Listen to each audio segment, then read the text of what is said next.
आदरणीय विनोद जी, डॉक्टर अनूप जी और इस सभा के सूत्रधार, इस कार्यक्रम की धुरी श्रीमान अनिल कुमार सिंह जी, सभा में उपस्थित अन्य सुधीजन, शायद यहाँ सुरेश गुप्ता जी भी हैं, आप सभी को मेरा प्रणाम, नमस्कार। सबसे पहले तो मैं इस पावन भूमि पर आ पाया, ये सौभाग्य मुझे मिला, इसके लिए मैं अपना आभार व्यक्त करूंगा। जिस विषय की चर्चा के लिए आज हम यहाँ उपस्थित हुए हैं, उस विषय पर आचार्य चाणक्य से बेहतर इस भूमि पर और किसी ने नहीं लिखा। इस भूमि पर ऐसी विभूति ने जन्म लिया और आज इस विषय पर हम लोग चर्चा के लिए जुड़े हैं, ये मात्र संयोग नहीं है। आचार्य विष्णुगुप्त जिन्हें हम चाणक्य के रूप में भी जानते हैं, उन्होंने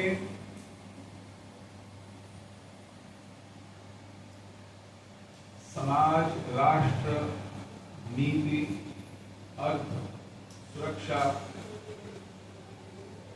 इस संबंध में जो जो सूत्र दिए हैं, जो समझ दी है, उसे इस विषय के अंदर रुचि रखने वालों को अवश्य पढ़ना चाहिए। उनके द्वारा दी गई समझ आज उतनी ही विलक्षण और संदर्भ युक्त है जितनी उस समय थी, आज से 2500 वर्ष पहले।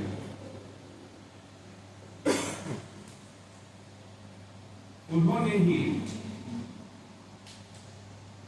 इस विषय में कहा था कि राज्य की व्यवस्था के 7 अंग हैं, इसे सप्तांग नीति कहा जाता है।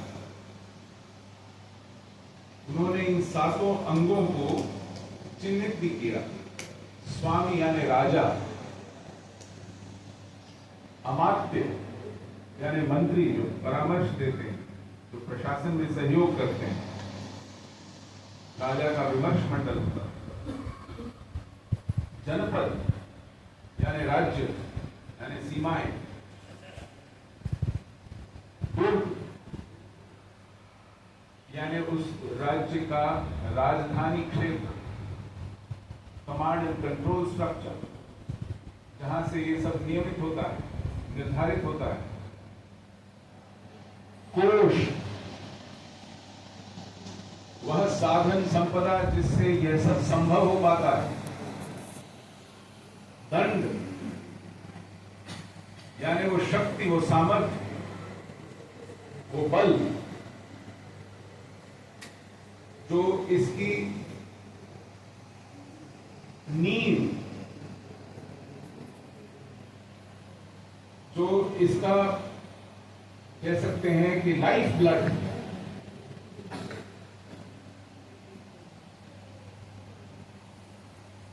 उस बल से तात्पर्य है फोर्स, पुरुषार्थ, वह ताकत, और फिर मित्र। आज संदर्भ हमारे पड़ोसी देशों का भी है। जरूरी नहीं कि वो मित्र हों ही, लेकिन अंतर्राष्ट्रीय जगत में आपकी संधियां, आपका एक सहयोगी मंडल, आपके परस्पर हित कहां जाकर जुड़ते हैं, वो भी इस पूरी संरचना का एक बहुत महत्वपूर्ण भाग है। यह आचार्य चाणक्य तब कह रहे थे और आज भी इनका उतना ही महत्व है। आज भी ये उतने ही प्रासंगिक हैं जितने उस समय थे, मैं ये कह चुका हूं। इसके अतिरिक्त उन्होंने सुरक्षा को लेकर के बहुत सटीक बात कही कहा सुरक्षा सुरक्षा होती है, ये टुकड़ों में नहीं बढ़ सकती कि ये आंतरिक सुरक्षा है और बाह्य सुरक्षा है। हमारी आर्थिक सुरक्षा किस पर निर्भर करती है, हमारी सामाजिक सुरक्षा कहां निर्भर करती है। सुरक्षा सुरक्षा है, it's indivisible. Either you have a sense of security or you don't have a sense of security. ये एक समावेशी तथ्य है और इसलिए इसको अपने पूर्ण रूप में, संपूर्ण रूप में देखना आवश्यक है। इनको खंडों में नहीं देखा जा सकता। और उन्होंने एक बहुत रोचक समझ दी कि सुरक्षा को खतरा कैसे हो सकता है, और उन्होंने उस खतरे के 4 स्रोत बताए।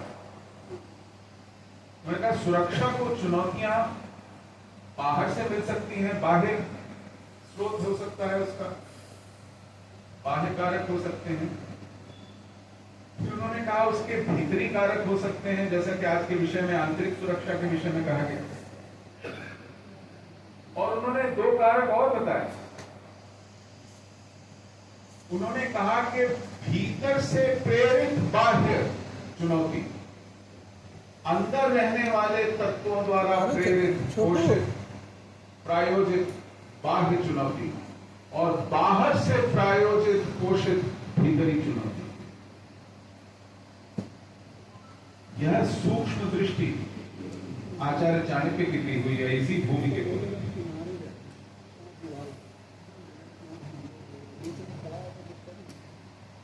और इसी संदर्भ में आज हम इस विषय को अगर रखें तो पाएंगे कि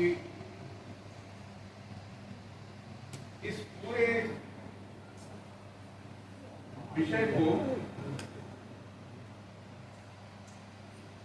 हाल ही में जो हमारे सीडीएस थे, चीफ ऑफ डिफेंस का पहले चीफ ऑफ डिफेंस स्टाफ रहे जनरल बिपिन रावत, पहली बार मैंने किसी रक्षा विशेषज्ञ के मुंह से इस बात की पुष्टि होती देखी। उन्होंने कहा कि हमें 2.5 फ्रंट वॉर के लिए भी तैयार रहना होगा, और हम हैं। आज तक हम 2 फ्रंट वॉर की तैयारी करते थे, 2 मोर्चों पर युद्ध की, और ये दोनों मोर्चे, एक पाकिस्तान था और एक चीन था। ये तो बहुत समझ में आता था। लेकिन उन्होंने कहा कि ये 2.5 फ्रंट है, एक आधा मोर्चा भीतर है। उन्होंने उसे आधा कहा शायद यह आश्वस्ति देने के लिए कि ये आधा ही है, इससे घबराने की जरूरत नहीं है। भले ही मोर्चा हो, लेकिन बाहर के 2 मोर्चे ज्यादा महत्वपूर्ण है, भीतर का मोर्चा एक आधा मोर्चा है।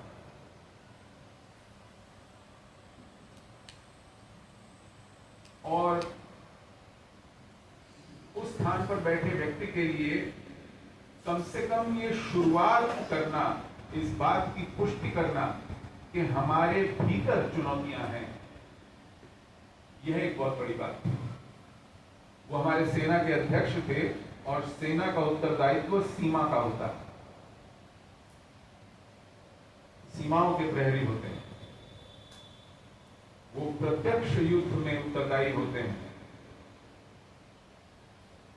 उस व्यक्ति के लिए भीतरी सुरक्षा की बात करना अपने आप में बहुत महत्वपूर्ण है, क्योंकि हम देख रहे हैं कि कई दशकों से सेना को सीमा के भीतर जूझना पड़ रहा है। जो सेना की भूमिका में, पारंपरिक भूमिका में नहीं आते।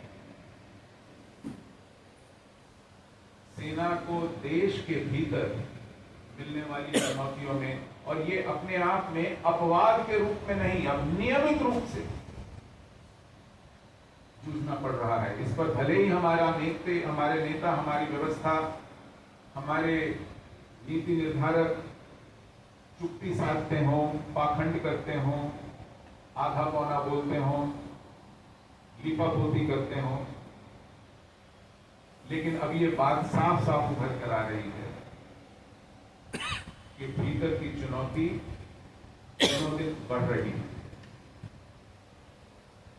हमारी सेना के पास वो क्षमता है, वो ताकत है कि वो सीमा पर मुकाबला करे, बहुत अच्छे से कर सकती है। और इसलिए हमारे आसपास के देश हम पर सीमा पर उलझने को इतने तत्पर नहीं दिखाई पड़ते। वो हमारी सेना को आजमा चुके हैं, सीमा पर बार बार आजमा चुके हैं, और उन्हें पता है कि हमारा देश भले ही दुनिया का सबसे ताकतवर देश क्यों ना हो, लेकिन कमजोर कतई नहीं किसी भी ताकत के सामने। एक सीधा सीधा प्रिंसिपल है, you need 8 times the force for offence than you need for defence. आक्रामक होने के लिए आपको 8 गुना शक्ति चाहिए उस मुकाबले के जहां आप रक्षात्मक हो। अगर आपको डिफेंड करना है तो आपको उतनी शक्ति की आवश्यकता नहीं है। जब आप अपने ठिकाने पर, अपनी खंदक में, अपने बंकर में, अपनी फॉर्मेशन, अपनी डिफेंसिव लाइंस में डिफेंड करते हैं, तो आप अपने से कई गुना बड़ी सेना को संभाल सकते हैं, उसके आयुध को, उसकी क्षमता को। तो इसलिए भारत को कतई कमजोर नहीं आंका जा सकता।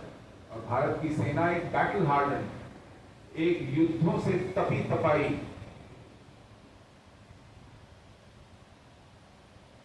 और सीधी सिखलाई फौज है। ये सीमा की सुरक्षा भली भांति कर सकती है। आज भी हालांकि वर्षों से उसे आधुनिक तकनीक से, आधुनिक आयुधों से, आधुनिक शस्त्रों से वंचित रखा गया। आज भी उसका बजट ऐसे कई देशों के बजट से अनुपात में कम है जिन देशों ने पिछले दशकों में कोई युद्ध नहीं लड़ा। और हम तो निरंतर युद्धों में ग्रस्त रहे। आज भी बजट बहुत कम है। आज भी खर्चा पेंशन पर हो या नए हथियार खरीदने पर हो, इसी बहस में निकल जाता है कहां से आएगा।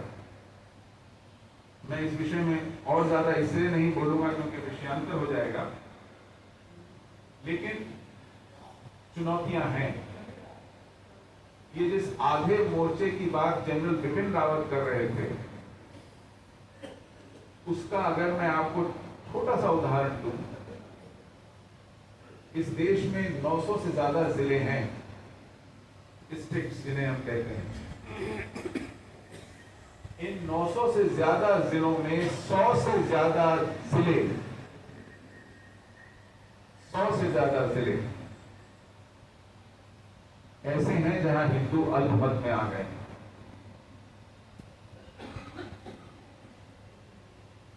सौ से ज्यादा जिले, और ये जिले सीमांत जिले भी हैं और ठीक देश के बीचों बीच हमारे पेट में अल्सर की तरह बन रहे जिले भी हैं। जम्मू कश्मीर जो केंद्र शासित प्रदेश है, वहां 20 जिले हैं। 20 में से कश्मीर घाटी जिसको हम कहते हैं, वहां 10 जिले हैं। उन 10 के 10 जिलों में हिंदू नहीं है। अल्पमत की बात छोड़ दीजिए, हिंदू अब नहीं है। वहां 99.9% मुसलमान हैं। मुट्ठी भर इधर उधर छिटके हुए कुछ सिख हैं, कुछ उंगलियों पर गिने जा सके हिंदू। 808 परिवार हिंदुओं के, 75,000 परिवार थे। 75,000 परिवार थे। एक परिवार में अगर आप औसतन 5 भी लगाएं तो 4.25 लाख बनते हैं। उन 75,000 परिवारों में से 808 परिवार बचे हैं, वो भी छिपरे हुए हैं, नगण्य ना के बराबर। और ये सिर्फ अभी मैं कश्मीर घाटी की बात कर रहा हूं। जम्मू का क्षेत्र, जिसको हम हिंदू बहुल क्षेत्र कहते हैं, जहां और 10 जिले हैं, वहां कम से कम 4 जिले ऐसे हैं जहां मुसलमान बहुसंख्यक हैं, और बाकी जिलों में प्रचुर मात्रा में है। तो औसतन 40% जनसंख्या जम्मू क्षेत्र की मुस्लिम है, 60% हिंदू है। जहां हिंदू अल्पमत में है वो तो है ही, जहां हिंदू बहुसंख्यक होते हुए भी एक थोड़े से अनुपात से बहुसंख्यक हैं, पलायन वहां से भी हो रहा है। तो वो समय दूर नहीं है कि ऐसे जिले जहां हिंदू अभी अल्पमत में नहीं आए हैं, थोड़े से बहुमत में हैं, वो जल्दी ही अल्पमत में आ जाएं। इस राज्य में कम से कम एक जिला तो ऐसा है जहां हिंदू अल्पमत में है, किशनगंज। उसके आसपास के जिले हैं, अररिया है, खगड़िया है, पूर्णिया है। स्थिति क्या है आप जानते हैं। गांव के गांव ऐसे हैं जहां रहना दुर्भर है। वो शव यात्रा हो या बारात हो, इलाके के मौलवी से परमिशन लेनी पड़ती है, किस समय जाएंगे, कितनी संख्या में जाएंगे, कैसे जाएंगे, किस दिन जाएंगे। यही हाल बंगाल का है, चाहे वो मुर्शिदाबाद हो, चाहे मालदा हो, चाहे 24 परगना हो, चाहे दिनाजपुर हो। ये मैं इस भारत के भीतर रहने वाले हिंदुओं की बात कर रहा हूं। अभी हम सोच रहे थे कि बांग्लादेश के हिंदुओं का क्या हाल है, कि तो कल्पना करके सिहर जाता है मन, क्योंकि वहां कोई व्यवस्था भी नहीं है जहां आप रोने जा सकें। यहां कम से कम प्रेस है, महानगर है, एक अंतर्राष्ट्रीय विश्व हिंदू परिषद है, उसके कार्यकर्ता हैं, वो छाती पीट सकते हैं, कैमरा के सामने आके रो सकते हैं, कह सकते हैं कि वहां के हिंदुओं का कोई नाम लेवा है कि नहीं है इस देश में। बांग्लादेश में ऐसा करने वाला भी कोई नहीं, पाकिस्तान में ऐसा करने वाला कोई नहीं। पाकिस्तान के ही सार्वजनिक संगठन है, कुछ एनजीओज हैं, ये उनकी रिपोर्ट है कि हर साल 1000 से ज्यादा अल्पवय बच्चियां, टीनेजर्स 12, 13, 14 साल की उठा ली जाती हैं, उनको जबरदस्ती कलमा पढ़ाया जाता है और उनका किसी प्रौढ़ व्यक्ति से जो पहले से 2-3 शादी कर चुका है, कई बच्चों वाला है, उससे विवाह कर दिया जाता है, निकाह कर दिया जाता है, विवाह नहीं। हर साल 1000, यानी हर रोज लगभग 3, हर रोज, ये औसत है। इसे संयुक्त राष्ट्र संघ की परिभाषा में जाति विध्वंस यानी जेनोसाइड कहते हैं। किसी भी समुदाय का, किसी भी पहचान का यदि आप बीज नष्ट करना चाहें, उसका समूल नाश करना चाहें, तो ये है उसकी प्रक्रिया। इस पर सब चुप है।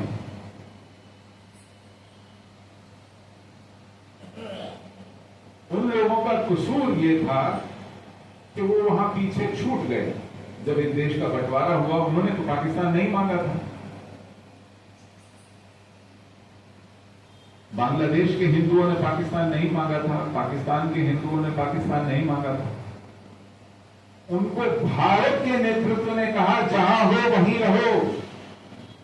हमने एक पैक्ट कर लिया, एक संधि कर ली है, जिसको लियाकत नेहरू पैक्ट कहते थे।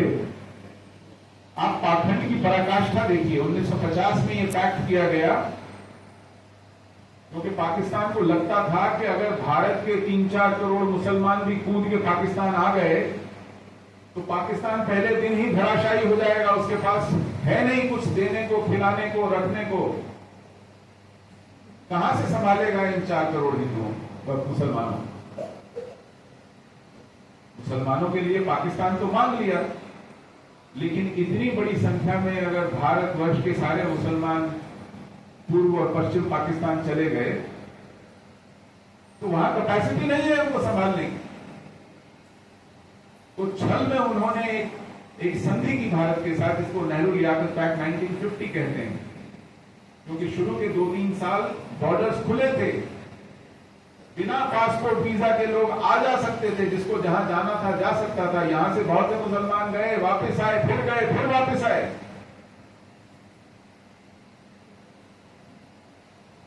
तो कहा कि देखिए, आपके यहां जो मुसलमान हैं आप उनकी देखभाल कीजिए, हमारे यहां जो हिंदू हैं हम उनकी देखभाल करेंगे।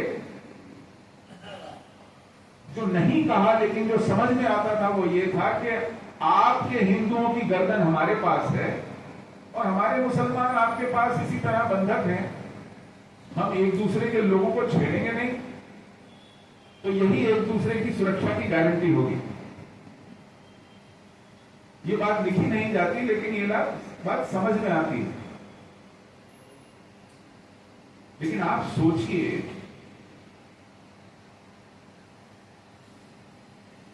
पाकिस्तान का वो नेतृत्व ये गारंटी दे रहा है कि आपके हिंदू हमारे यहां सुरक्षित रहेंगे,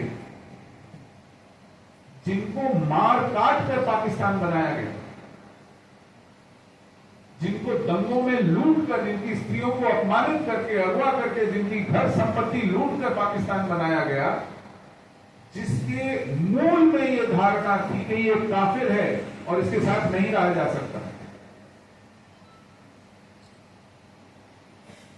उसकी सुरक्षा की गारंटी, गाय की सुरक्षा की गारंटी कसाई ले रहा था और हम उसको मान रहे थे। और यहां उसकी सुरक्षा की गारंटी हम दे रहे थे वो लोग जिनके मूल में था कि भाई इनको क्यों जाना चाहिए, ये यहीं के हैं, ये यहीं रहेंगे, हम इनकी देखभाल करेंगे। उनके मन में कभी मुसलमान के प्रति कोई द्वेष नहीं था, बल्कि वो खुद को मुसलमान सिद्ध करना चाह रहे थे कि वी आर एक्सीडेंटल हिंदू, मैं तो गलती से किसी हिंदू परिवार में पैदा हो गया। ये नेहरू ने खुद कहा है कि मैं परवरिश से, संस्कृति से एक मुसलमान हूं, मैं पढ़ाई लिखाई से एक अंग्रेज हूं, by education I am a European, by culture and upbringing I am a Muslim, I am an accidental Hindu, I am a Hindu by coincidence. ये उनके शब्द हैं। ऐसा व्यक्ति जब गारंटी लेता है कि यहां के मुसलमान सुरक्षित रहेंगे तो उसमें कोई प्रामाणिकता है, कोई क्रेडिबिलिटी है। लेकिन जब लियाकत अली खान या मोहम्मद अली जिन्ना, जिसने डायरेक्ट एक्शन डे का आह्वान किया था और कलकत्ते को कसाई खाना बना दिया था उन 4 दिनों में, और इंसिडेंटली मुजीबुर रहमान को भूचर ऑफ कैलकाटा कहा जाता है, वो अगुवाई कर रहा था उन टोलियों की जो कलकत्ते को हिंदू वहीन करना चाहते थे, क्योंकि जिन्ना को पाकिस्तान में चाहिए था कलकत्ता, वो राजधानी था संयुक्त बंगाल की, और क्योंकि कलकत्ता हिंदू बहुल था तो ये संभव नहीं होता कि हिंदू बहुल होते हुए कलकत्ता पाकिस्तान में चला जाता है।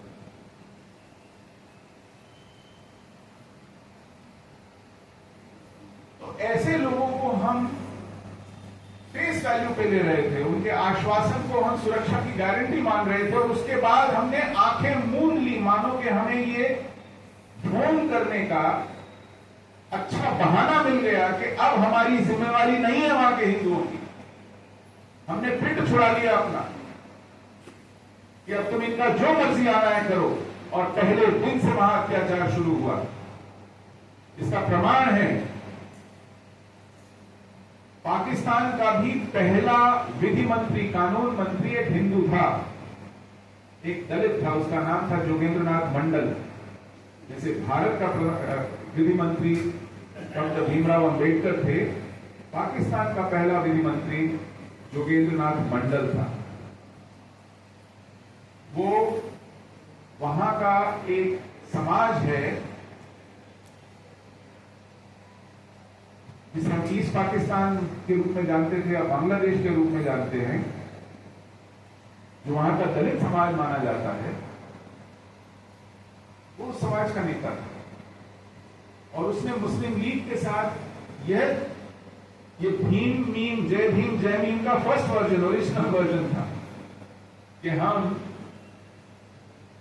मुसलमान और दलित एक जैसे शोषित हैं, हम एक साथ मिलकर पाकिस्तान बनाएंगे और उसमें खुशी से रहेंगे। क्योंकि तत्कालीन संयुक्त बंगाल में मुसलमान पॉपुलेशन सिर्फ 54% थी, हिंदू पॉपुलेशन लगभग 45% थी, 1% वहां पर बौद्ध थे, बहुत कम मात्रा में सिख और ईसाई थे, बहुत कम मात्रा में। इस अनुपात में मुस्लिम लीग भी बटी हुई थी। वहां एक यूनियनिस्ट पार्टी हुआ करती थी, तो उनको विश्वास नहीं था कि हम चुनाव जीत पाएंगे।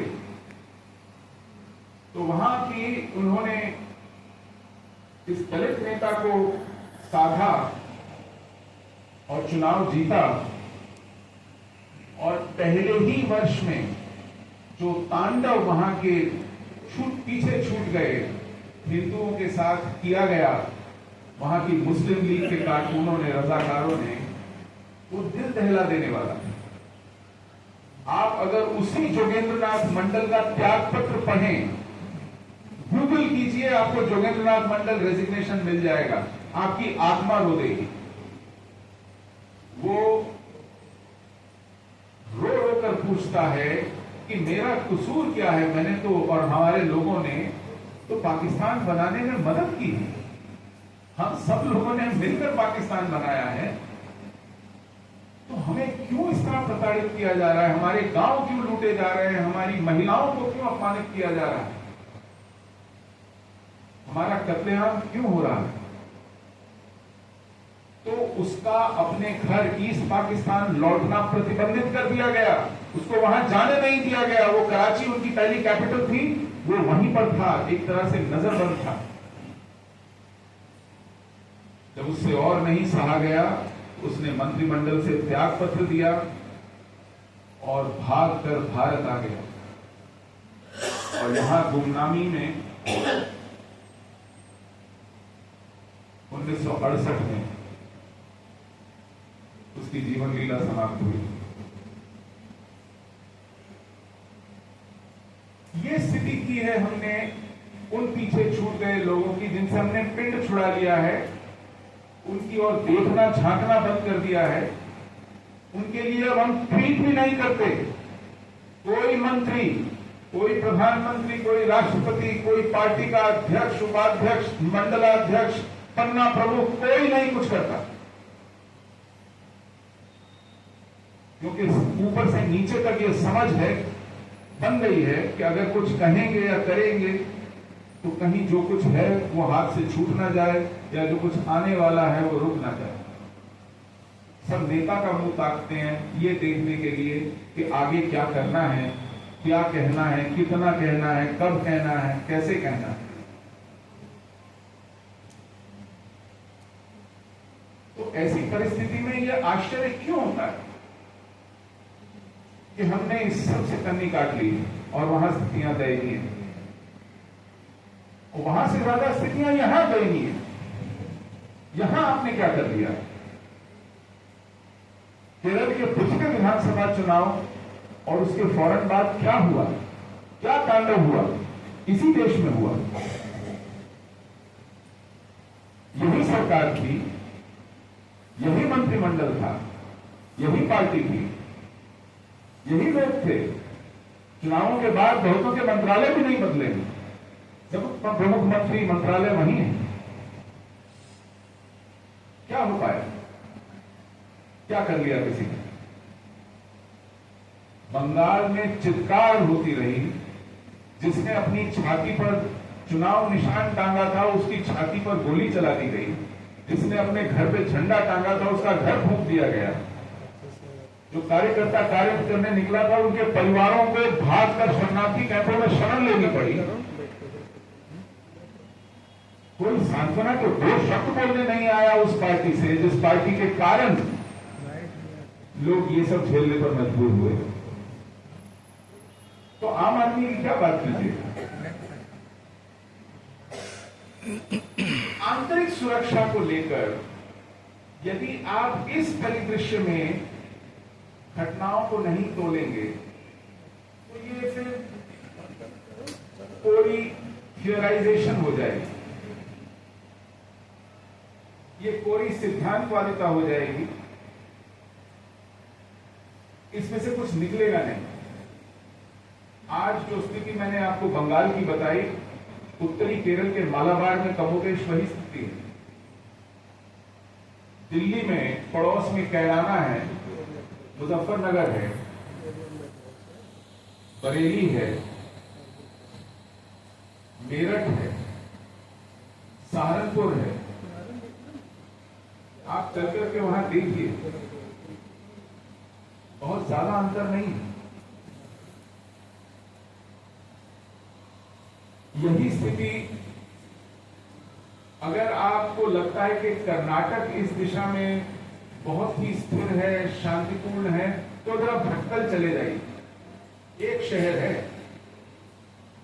99% लगभग उसकी आबादी हिंदू विहीन है। जो कुछ हिंदू हैं वो सिरे पर कहीं किनारे किनारे बसे हैं और निकलने की जरूरत नहीं। महाराष्ट्र में भिवंडी है, मालेगांव, ऐसे बहुत से क्लस्टर्स हैं। राजस्थान में टोंक है, उड़ीसा में भद्रक है, बालेश्वर है। आप राज्य बताइए, मैं आपको कस्बे और जिले बता देता हूं। दिल्ली के करीब हरियाणा में सटा हुआ पूरा मेवात है, नूह है। दिल्ली के अंदर, दिल्ली से बाहर क्यों जा रहे हैं आप, सीलमपुर है, श्रीनिवासपुरी है, सुंदर नगरी है, इंदरलोक है। इनके नाम सुनेंगे आपको लगेगा कि यहां तो सवाल ही पैदा नहीं होता, लेकिन उत्तर प्रदेश में जो रामपुर है और जयपुर में जो रामगंज है एक जैसे हैं। नाम उनके भले ही रामपुर और रामगंज, तो आप नाम बदल भी दें। मैं ये नहीं कह रहा कि नाम बदलना और उनको पुराने नामों पर लौटना कोई बुरी बात, बहुत अच्छी बात है, ये भी बड़ी हिम्मत का काम है, लेकिन वो पहला कदम है। आप इसे आखिरी कदम मान करके बैठ जाएं तो फिर ये अपने लिए आफत को चुनौती देना है। क्योंकि जब आप ये पहला कदम आखिरी कदम के रूप में उठाते हैं, शत्रु इसे युद्ध की घोषणा समझता है और वो तैयारी में लग जाता है। आप इसको आखिरी कदम मानकर घर बैठ जाते हैं। 370 के साथ भी यही हुआ। ये एक अद्भुत निर्णय रहा। मेरी बात को अन्यथा ना लीजिएगा। 370 अनुच्छेद का निरस्त होना ये अभूतपूर्व राजनीतिक इच्छा शक्ति का परिचायक था। मैंने अपने जीवन काल में इसकी उम्मीद छोड़ दी थी कि मैं जीते जी से होते देखूंगा। मैं पागलों की तरह खुश हुआ था उस दिन, और मुझे लगता था और ऐसा होना भी चाहिए था, क्योंकि ये किसी भी व्यवस्था के लिए जिहाद को खुली चुनौती थी कि जिस वट वृक्ष के नीचे आपको एक आशियाना बनाने का मौका मिला, आपने जिसकी छत्र छाया में अपना विस्तार किया है, वो छत्र छाया अब हटा रहे हैं हम। तो ये जिहाद को खुली चुनौती थी कि अब युद्ध के लिए तैयार हो जाएंगे, और कोई भी व्यवस्था इतनी बचकानी नहीं हो सकती कि ऐसी चुनौती देने के बाद ढोल बजा के अपनी पीठ थपथपाए और कहे हमने किला फतेह कर लिया। नहीं, ये अपने आप में एक औपचारिकता थी कि आपने संसद में एक निर्णय लिया, जिसको राष्ट्रपति ने मोहर लगाई, और कागजों पर दस्तखत करने के माध्यम से आपने उस व्यवस्था को औपचारिक रूप से हटा दिया। लेकिन 75 वर्ष उस औपचारिक छत्र छाया में जो पनपा, जो जमीन पर हुआ, जो बड़ा हुआ, एक पूरा का पूरा साम्राज्य बना, उसको ईंट पर ईंट हटाना था। उस पर आपने प्रहार करना था, उसको चुन चुन के व्यवस्था में से निकालना था। वहां की मीडिया में, वहां के एकेडेमिया में, वहां की ब्यूरोक्रेसी में, वहां की जुडिशरी में, वहां की सिविल सोसाइटी में, वहां की लिटरेरी सोसाइटीज में, वहां की ट्रेड यूनियंस में, वहां के स्कूलों में, house boat owners association, taxi drivers association, मैं आपको क्या बताऊं, बार एसोसिएशन का वहां एक प्रेसिडेंट है, मियां अब्दुल कयूम उसका नाम है। हाई कोर्ट में वो बहस कर रहा था, वकील है वहां का बहुत बड़ा। सारफेसी का एक मुकदमा आया। सारफेसी एक एक्ट है जिसके अंतर्गत बैंक, जो लोग उनका ऋण लेकर मुकर जाते हैं, नहीं देते हैं, उनकी संपत्ति जब्त करने का अधिकार रखता है। उस मुकदमे के अंतर्गत एक राष्ट्रीयकृत बैंक ने कश्मीर के एक व्यवसायी की संपत्ति की कुर्की करानी चाहिए, उसके लिए कोर्ट से नोटिस मांगा। उसने डिफेंडेंट बनाया मियां अब्दुल कयूम को। मियां अब्दुल कयूम ने कहा कि ये भारत का कानून है, ये यहां नहीं चलता, हम इसको नहीं मानते। उन दिनों 370 था। तो हाई कोर्ट के जज ने मियां अब्दुल कयूम से कहा कि जिस संविधान की शपथ लेकर आप यहां मुकदमा लड़ रहे हो, जिसकी वजह से आपको एक लाइसेंस मिला है to practice in this court, वो रिवोक हो सकता है अगर आप इस तरह भारत के संविधान को न मानने की बात कहें सार्वजनिक रूप से कोर्ट में। ये हाई कोर्ट के जज ने कहा। उस खुली कोर्ट में जानते हैं मियां अब्दुल कयूम ने क्या कहा? उसने उस जज को मुंह पर कहा, जो कर सकते हो कर लो, I dare you to do the worst you can, मुंह पर कहा, और जब चुपचाप देखता रह गया। ये है जिहाद की पहुंच और उसकी पैठ वहां की व्यवस्था में। आप जब 370 हटाते हैं तो आप क्या सोचते हैं कि रातों रात सिर्फ 370 हट जाने से इस तरह की ठिठाई और ठिठुराई खत्म हो जाएगी? ये मियां अब्दुल कयूम कल घर पे तिरंगा टांग लेगा, वंदे मातरम गाने लगेगा,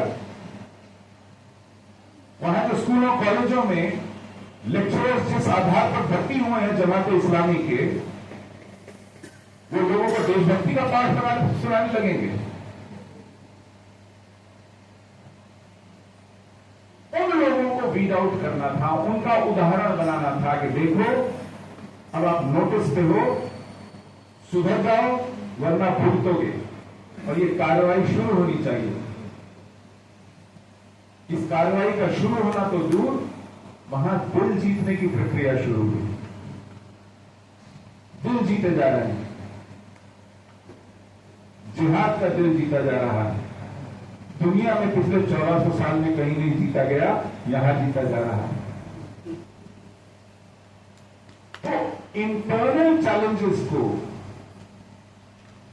आप जितना गहरे अच्छे समझ पाएंगे उतना ही अच्छी नीति बना पाएंगे। लेकिन अगर आपकी नीति है कि आपने सबसे पहले मुकरना है, अगर चैलेंज है तो माने ही ना कि चैलेंज है। मैं आपको इसका उदाहरण देता हूं। जब आज से 7-8 साल पहले एक ISIS का चर्चा चला, उन्होंने इराक सीरिया की सीमा के भीतर अपना एक राज्य कायम कर लिया, तो हमारे तत्कालीन गृह मंत्री हुआ करते थे राजनाथ सिंह, उनसे कहा ना भारत में कोई ISIS में नहीं जा रहा है, यहां ISIS कुछ नहीं, यहां का बहुत एकदम सब लोग बड़े देशभक्त हैं।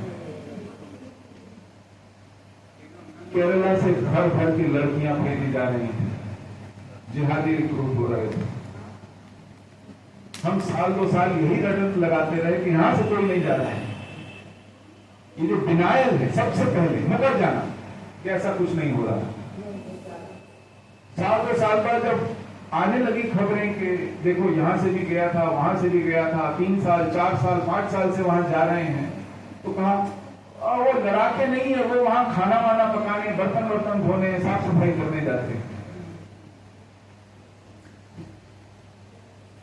कमाल का पाखंड है। इन्हीं गृह मंत्री से 2018 में मैंने आरटीआई लगा करके पूछा कि कृपया बताइए केंद्र सरकार हुर्रियत पर कितना पैसा खर्चती है और किस मद में खर्चती है, और पिछले 5 सालों में कितना खर्चा है। तो लिख करके जवाब आया कि 525 करोड़ रुपया हुर्रियत पर खर्चा गया है। और किस मद में खर्चा गया है? उनकी एयर टिकट्स पे खर्चा गया है, उनके होटल के बिल्स पे खर्चा गया है, उनकी गाड़ी के पेट्रोल पे खर्चा गया है, उनको सुरक्षा देने पे खर्चा गया है, और इसमें उनकी सेहत पर, उनकी दवा दारू पर, उनके इलाज पर खर्चा शामिल नहीं है। ये वो हुर्रियत कॉन्फ्रेंस है जिसका ऐलान है, जिसकी घोषणा है कि कश्मीर भारत का हिस्सा नहीं है और हम इसको भारत से अलग करने के लिए संघर्षरत हैं, जिसका सरगना सैयद अली शाह गिलानी है, जिसका मेंबर सैयद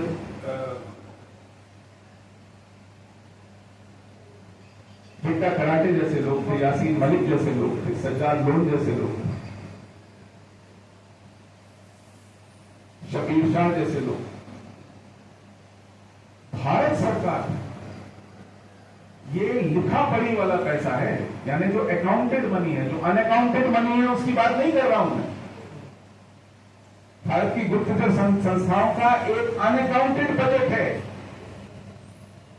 जो ना पार्लियामेंट में पेश होता है, ना जिसकी कोई कंट्रोलर एंड ऑडिटर जनरल लिखा पढ़ी करता है, ना उसकी लेखा परीक्षा होती है। कि हर राज्य को, हर देश को, हर सरकार को वो जैसा पैसा भी चाहिए होता है ऐसे कामों के लिए, और उसका वर्णन हमारे अमरजीत सिंह दुल्लत एक रॉ के अध्यक्ष हुए, उन्होंने अपनी किताब में लिखा वाजपेयी ईयर्स में कि जहां पैसे से काम हो जाता हो वहां गोली चलाने की क्या आवश्यकता है। उन्होंने लिख, ये हमारी गुप्तचर एजेंसी के मुखिया थे, ये परामर्श देते थे सरकार को कि पैसा देके, और वो पैसा कैसे दिया जाता था? पाकिस्तान से पैसा आता था हुर्रियत को, तो पत्थरबाजी करवाइए। जब 2-4 हफ्ते हो जाती थी पत्थरबाजी, तो फिर भारत की सरकार से जाता था पैसा, अब बंद कराइए, बहुत हो गया। तो ये हुर्रियत दोनों तरफ से मोमबत्ती के सिरों से जला रही थी मोमबत्ती। पैसा पत्थर फिकवाने का भी लेती थी, पैसा पत्थर फिकवाना रोकने का भी लेती थी। और यही कारण था कि पाकिस्तान में, कश्मीर में जमीनों के भाव हमारे निष्कासन के बाद 100 गुना हो गए। 100% नहीं, 100% होता है 2 गुना, 200% होता है 3 गुना, 100 गुना बढ़ गए। जो जमीन 1 लाख रुपए की थी वो 1 करोड़ की हो गई। उस क्षेत्र में जहां कहते हैं कोई निवेश नहीं है, जहां कोई व्यवसाय नहीं है, जो पिछड़ा है, ये वो क्षेत्र है जहां भारत का कार पेनिट्रेशन, यानी per capita ownership of car, 100 परिवारों में से 25 परिवारों के पास गाड़ियां हैं 4 पहियों वाली, और ये देश का सबसे ज्यादा कॉन्सेंट्रेशन है कश्मीर। इतना बेइंतहा पैसा, इतना बेतहाशा पैसा, ये कैसे बनता है? ये ऐसे बनता है, और इसी से बनती है टेरर इकोनॉमी, जिसमें बनते हैं स्टेट्स, और फिर कोई इस इकोनॉमी को खत्म नहीं होने देना चाहता, और इसीलिए आतंक फिर जिंदा रहता है, वो ऑटो मोड में आता है, उसको एक इकोनॉमिक ऑक्सीजन मिलता रहता है। ऐसे लोग मिल जाते हैं जिनका इसमें स्टेक बन जाता है इसको परपेचुएट करने का। तो आतंकवादियों का इसमें एक निहित स्वार्थ हो जाता है कि आतंक चलता रहे, उनको फंड करने वालों का एक निहित स्वार्थ हो जाता है, क्योंकि जो फंड करते हैं वो 100 रुपया मिलता है तो 100 का 100 देते नहीं है, कुछ अपने पास भी रखते हैं, तो उनके भी निहित स्वार्थ जुड़ जाते हैं कि वहां पर आतंक चलता रहे। और जब ऐसी इकोनॉमी बन जाती है तो फिर उस देश का भगवान ही मालिक होता है। तो हमारी इंटरनल सिक्योरिटी को ऐसे निहित स्वार्थों का भी खतरा है। वो निहित स्वार्थ तो है ही, जो इस देश को दारुल अमन बनाना चाहते हैं, यानी शरिया पर चलने वाला मुल्क। उनके तो निहित स्वार्थ हैं ही, और उनका ये निहित स्वार्थ पिछले 1500 वर्ष से है लगभग। लेकिन इसमें जब ऐसे लोगों के निहित स्वार्थ जुड़ जाते हैं जो कहते हैं कि अगले 5 वर्ष में मुझे इतना कमाना है, ये वेट पोस्टिंग है, और उसमें चाहे मेरे हाथ से कोई भी पाप क्यों ना हो। ये अमरजीत सिंह दुल्लत जो रॉ के चीफ रहे हैं, इन्होंने पाकिस्तान की आईएसआई के चीफ हुए थे। जनरल असद दुरानी, उनके साथ मिलकर किताब लिखी है। कैन यू इमेजिन, दुनिया में कभी ऐसा नहीं हुआ कि 2 राइवल गुप्तचर एजेंसीज के मुखिया मिलकर एक किताब लिखें। ऐसा यही संभव है। और कमाल ये हुआ, वैसे 4-5 साल पुरानी बात है, जब ऐसा हुआ तो उस किताब का, उस पुस्तक का विमोचन होना था दिल्ली में, इंडियन इंटरनेशनल सेंटर। तो अमरजीत सिंह दुल्लत तो आए। इन्होंने भारत के पूर्व प्रधानमंत्री मनमोहन सिंह को भी बुलाया, वो भी आए। बड़े बड़े उनके मंत्री आए, मणिशंकर अय्यर जैसे लोग आ गए। ये सब पाकिस्तान वाघा बॉर्डर पर मोमबत्ती लेकर खड़े होने वाली ब्रिगेड थी, ये सब आ गए।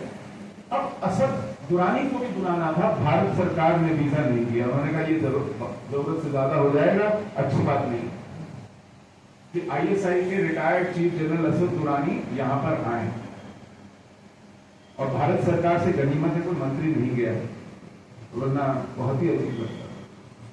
लेकिन क्योंकि उसे वीजा नहीं मिला, उसको जूम लिंक से, सैटेलाइट लिंक से जोड़ा गया।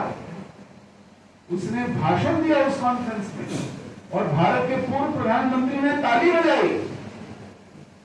भारत की व्यवस्था के अंदर यह दोष है, शीर्ष की व्यवस्था के अंदर,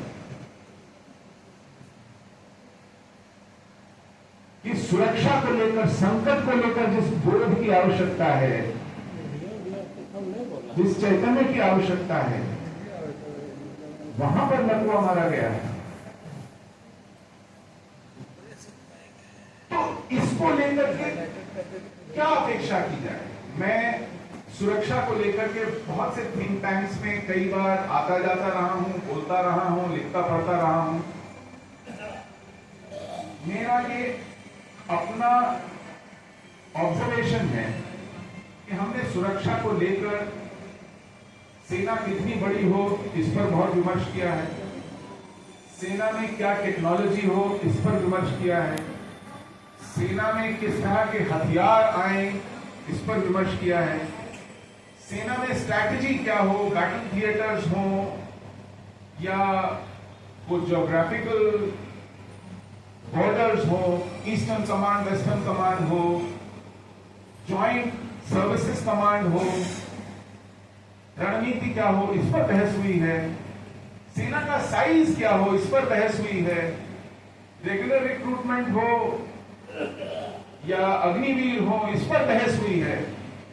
आज तक इस बात पे बहस नहीं हुई है सिक्योरिटी डॉक्ट्रिन में कि इस देश की डेमोग्राफी, इस देश की सुरक्षा की नींव है, वो कहां फिसल रही है, उस पर कैसे ध्यान दिया जाए। आज तक मैंने इस पर किसी रक्षा विशेषज्ञ का कोई पेपर नहीं पढ़ा। आज तक इस देश की किसी नीति न्याय संस्था ने कोई पेपर नहीं लिखा, कोई प्रपोजल नहीं बनाया।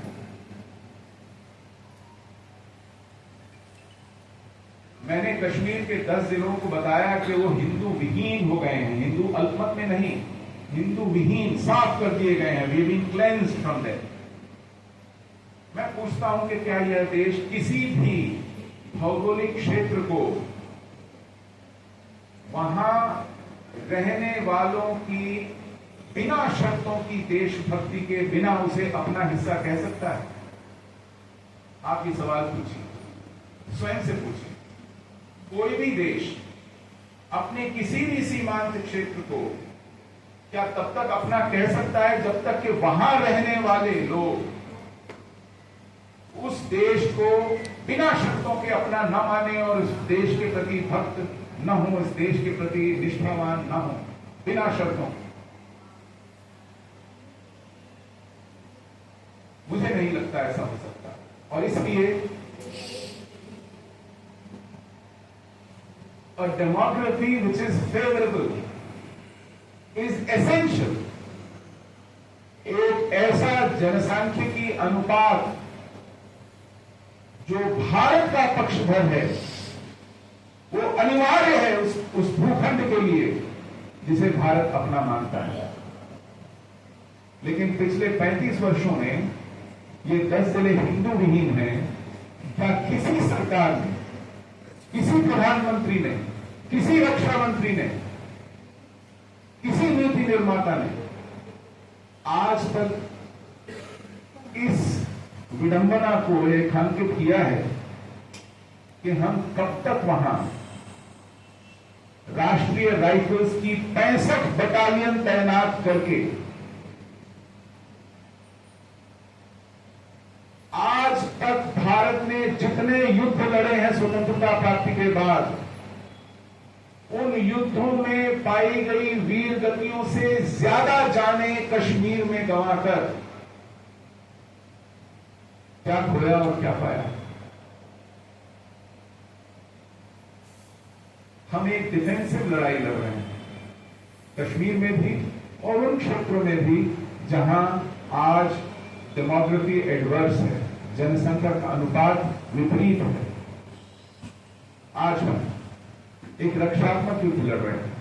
या तो हम लीपापोती करते हैं कि सब कुछ ठीक ठाक है जी, सब चंगा है जी, सब सामान्य है, वो पता चलता है एनकाउंटर हो गया, एक मेजर, 2 कैप्टन, एक डीएसपी मारे गए, 4 जवान मारे गए, 4 निर्दोष नागरिक मारे गए, यहां बहुत हट गया, लेकिन सब सामान्य ये भूल करते हैं।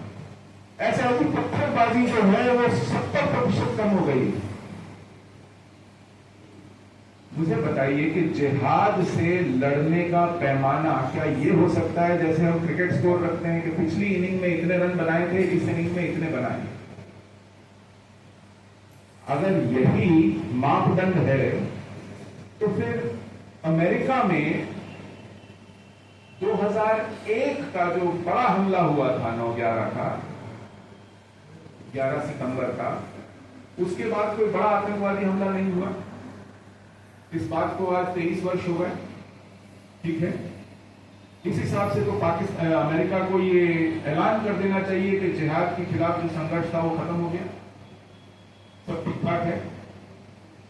वहां तो ऐसा भी नहीं पिछले साल इतना हुआ, इस बार इतना हुआ, तो 2001 से एक भी हमला नहीं हुआ। लेकिन पिछले साल का उनका होमलैंड सिक्योरिटी बजट पिछली चौथाई सदी में सबसे ज्यादा है, क्योंकि उन्हें पता है जिहाद मौका तलाशता है। हमारे यहां आए दिन एनकाउंटर होते हैं। हम ये कहते हैं कि अब सिर्फ 300 आतंकवादी बचे हैं, अब सिर्फ 250 बचे हैं, जैसे वो आकर के कोई अटेंडेंस रजिस्टर पे मार्क करके जाते हैं। और अगर एक भी बचा हो, वो कलाशनिकोव से, रॉकेट लॉन्चर से, हैंड ग्रेनेड से लैस हो, तो कोई सभ्य देश में सो कैसे सकता है? हम इंतजार करते हैं कि वो अब कब हमला करें और फिर हम उन्हें ढूंढने जाना। हमने कैसो और काडो कश्मीर में बंद कर दिया है, हमने बंकर्स हटा लिए हैं, हमने वहां पर चेक पॉइंट्स जहां पर हम आइडेंटिटी कार्ड पूछते हैं, जहां तलाशी लेते हैं, गाड़ी चेक करते हैं, ये कम कर दिए हैं, अगर बंद नहीं कर दिए हैं।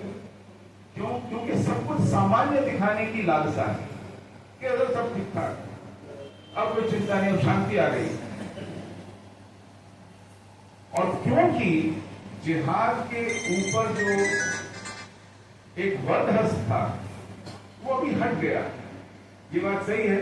पाकिस्तान भीख का कटोरा लिए घूम रहा है, उसके पास ज्यादा सामर्थ्य नहीं है, अभी अभी FATF से हटा है, ग्रे लिस्ट से, तो वो इतनी मदद करने की स्थिति में नहीं है। और कश्मीर में अब्दुल्ला मुफ्ती की सरकार नहीं है, तो वहां पर भी जब अब्दुल्ला मुफ्ती सरकार में होते थे, कोई भी हो में से, वो या तो FIR नहीं होने देते थे, FIR हो जाए तो जेल नहीं जाने देते थे, जेल चले जाए तो वहां अच्छी खासी खातिरदारी कराते थे, और जेल जाना अपने आप में एक सर्टिफिकेट था कि आपको नौकरी मिल सकती है सरकारी।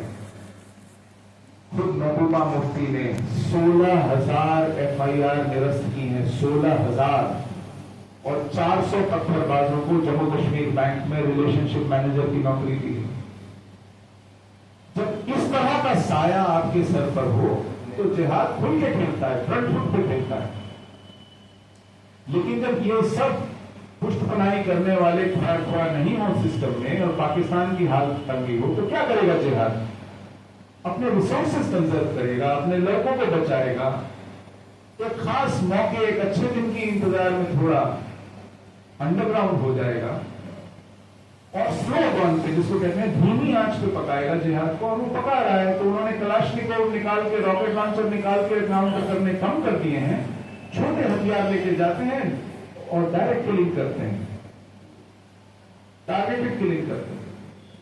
स्कूल में जाके आइडेंटिटी कार्ड चेक करके बड़े इत्मीनान से साइड में ले जाते हैं, गोली मारते हैं और जिस इत्मीनान से आए थे उस इत्मीनान से चले जाते हैं। बैंक में काम करने वाले आदमी को पूछते हैं नाम तेरा क्या है, और वहां सीट पे गोली मारते हैं। तहसीलदार के ऑफिस में, घर में घुस के मारते हैं। वो अपना पैतरा और रणनीति बदलते हैं। आप समझते हैं कि हमने जंग जीत ली, हमने पत्थरबाजी कम कर दी। ये बहुत बचकाना तरीका है खुद की पीठ पर तपाने का और जिहाद की ताकत आंकने का। और इस तरह का जिहाद पूरे देश में है। वो भाप गया है कि इस सरकार के पास समझ को लेकर के जो एक अभाव है उसका फायदा उठाया जाना चाहिए। वो समझ गया है कि इसके पास वो इच्छा शक्ति नहीं है पंगा लेने वाली। हाँ, एक आध पंगा ले चुके हैं जी।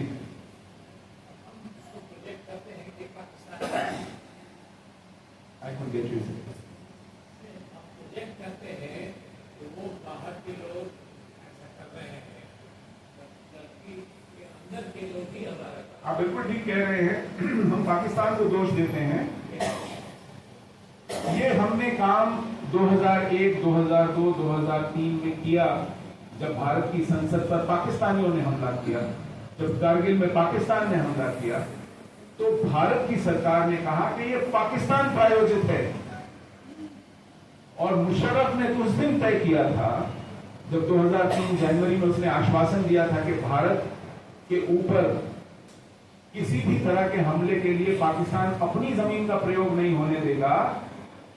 उस दिन रणनीति में ये बदलाव आया था कि हम इस मूवमेंट को इंडिजिनस बनाएंगे। तो पुलवामा में हमारे 40 जवानों को वीरगति जो हुई, उसका जिम्मेदार आदिल डार वहां का स्थानीय था। ये पहले भी इंडिजिनस थी। सैयद अली शाह गिलानी स्थानीय था, यासीन मलिक स्थानीय है, पिट्टा कराटे स्थानीय है, शबीर शाह स्थानीय है, सज्जाद लोन स्थानीय है। तो इतने सारे स्थानीय लोग हैं। आज भी जो स्थानीय है वही है। रियाज नाइकू भी स्थानीय था, बुरहान वानी भी स्थानीय था। ये सूडान से नहीं आए हैं। हमें घरों से निकालने वाले भी स्थानीय थे। हाँ, इनको असला देने वाले, ट्रेनिंग देने वाले, इनके हाथ में बंदूक थमाने वाले, इनको पैसा भेजने वाले बाहर के हैं, और इनके साथ आकर के इनको आईईडी सिखाने वाले भी बाहर के हैं। लेकिन इनको घरों में पनाह देने वाले, इनको रास्ता दिखाने वाले, इनके लिए निगरानी करने वाले, इनको खाना पहुंचाने वाले, इनके लिए कुरियर का काम करने वाले सब स्थानीय हैं। और इंजीनियर रशीद को बारामूला से जिताने वाले भी स्थानीय हैं। वो तिहाड़ जेल में 5 साल से बंद बैठा बैठा अगर चुनाव जीत जाता है तो पाकिस्तान से लोग नहीं आए थे वोट देने। लेकिन हम ये लीपा पोती करने में बहुत माहिर हैं कि यहां से ठीक ठाक है जी, क्योंकि 15 अगस्त को हम शिकारों पे तिरंगा बांध देते हैं, लाल चौक पे तिरंगा लहरा देते हैं, उसकी एक बढ़िया सी वीडियो क्लिप बना के सब व्हाट्सएप पे वायरल हो जाती है, कश्मीर बदल गया। जन्माष्टमी पे एक अच्छी सी वो शोभा यात्रा निकल जाती है, राधा कृष्ण की ढोल मंजीरे पे आप कीर्तन गाते हैं, कहते हैं अरे कभी सोचा था लाल चौक से जन्माष्टमी की की झांकी निकली, कश्मीर बदल गया। तो ये जो सतह के ऊपर एक सजेशन नॉर्मलसी का और एक आडंबर उत्सव का, आप संगीनों के साय में जाकर के योगाभ्यास करें, योग दिवस मना लें, चप्पा चप्पा सैनिटाइज कर लें, क्या सजेस्ट कर रहे हैं आप? कश्मीर सामान्य हो गया, उसके 2 दिन बाद पता चला कि 15-15 दिन का एनकाउंटर चल रहा है बकलियार से। इसी जनवरी को मैं एलओसी का दौरा करने गया, मैं राजौरी गया, मैं पुंछ गया, मैं नौशेरा गया, मुझे कहा बख्तियार नहीं जाएंगे आप, वहां पिछले 15 दिन से एनकाउंटर चल रहा है। ये हालत है। तो स्थितियां देश की जैसी हैं वैसी कृपया जानिए, और ये अंदरूनी स्थिति विकास की वर्षा से ठीक होने वाली नहीं है, एक सैद्धांतिक दृष्टिकोण है। इसे समझिए, ये देश जब सोने की चिड़िया था तभी इसको लूटने आने वाले दूर दूर से आए थे। यहां विकास की गंगा बह रही थी। इस देश में दुनिया का 1/4 जीडीपी था तब। अगर यूरोप से पानी के जहाजों में तैर तैर कर लोग आ रहे थे, यहां पर्यटन के लिए नहीं आ रहे थे, ना यहां तीर्थ के लिए आ रहे थे। यहां माल था, यहां उद्योग थे, यहां विकास था। अगर कुछ नहीं था तो वो था संकट बोध, वो था शत्रुबोध। उस विकास ने लुटेरों को यहां आकर्षित किया, हमलावरों को यहां आकर्षित किया, और जब यहां से औपनिवेशिक ताकतें और लुटेरे विदा हुए तब यह देश 24, 25, 26% ग्लोबल जीडीपी से 1.5% पे आ गया था। इस देश में एवरेज लाइफ एक्सपेक्टेंसी 27 साल आ गई थी। आप सोचिए, औसत आयु 27 साल थी। यहां एक के बाद एक अकाल पड़ते थे जिसमें 10 लाख लोग निपट जाते थे। तो विकास बिना सुरक्षा के, बिना संकट बोध के, बिना शत्रु बोध के, बिना उस तैयारी के निरर्थक है, बल्कि घातक है। वो आमंत्रित करता है और शत्रु को। तो भीतरी सुरक्षा और बाह्य सुरक्षा, इस भेद में न जाएं। सुरक्षा एक, वो उसको चुनौती भीतर से मिल सकती है, उसको चुनौती बाहर से मिल सकती है, उसको भीतर प्रायोजित बाहर से चुनौती मिलती है, उसको बाहर से प्रायोजित भीतरी चुनौती मिलती है। और आज के इस संचार युग में, आज के इस ग्लोबलाइजेशन में ये और भी अधिक संभव है, जहां धन का, साधनों का इधर से उधर हो पाना, लोगों का इधर से उधर हो पाना बहुत आसान है। और हमारी व्यवस्था जो कि खुली व्यवस्था है, लोकतांत्रिक व्यवस्था है, इसमें पैसों के माध्यम से, नेटवर्क के माध्यम से हस्तक्षेप करना, यहाँ के लोकतंत्र में, यहाँ की चुनावी व्यवस्था में, यहाँ की अर्थव्यवस्था में, यहाँ की संचार व्यवस्था में हस्तक्षेप बहुत संभव है। चीन से हमने सस्ते सस्ते इतने थर्मल पावर प्लांट बनाए हैं क्योंकि सस्ते थे।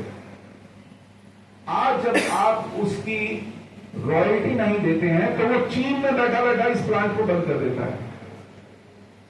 आप सोच सकते हैं, एक पूरा का पूरा पावर प्लांट रिमोटली बंद हो जाए, आपके सिग्नलिंग सिस्टम को वो ध्वस्त कर दे, आपकी संचार व्यवस्था को वो भीतर से घात लगा के खत्म कर दे, आपके बैंकिंग को चौपट कर दे, आपके स्टॉक एक्सचेंजेस को धराशायी कर दे। जो चाणक्य के समय में संभव नहीं थी, आज है। इसलिए मैं कह रहा हूं कि तब जो आचार्य चाणक्य ने सिद्धांत दिए थे वो आज और ज्यादा प्रासंगिक हैं, और इसलिए हमें आज और ज्यादा सचेत रहने की, संकट बोध की, शत्रु बोध की आवश्यकता है। और इसलिए इस विषय में नीति निर्माण हो, मानस निर्माण हो, लोगों में इसके प्रति चेतना और जागृति आए, वो इस विषय में सवाल पूछना शुरू करें अपनी सत्ता से, अपने प्रतिनिधियों से, और इस ओर बाध्य करें अपने प्रतिनिधियों को कुछ करें, वरना आने वाला समय बहुत कठिन है। मैंने अगर कुछ अधिक बोला हो तो मैं उसके लिए क्षमा प्रार्थी हूँ। आपने बहुत धैर्य से सुना है।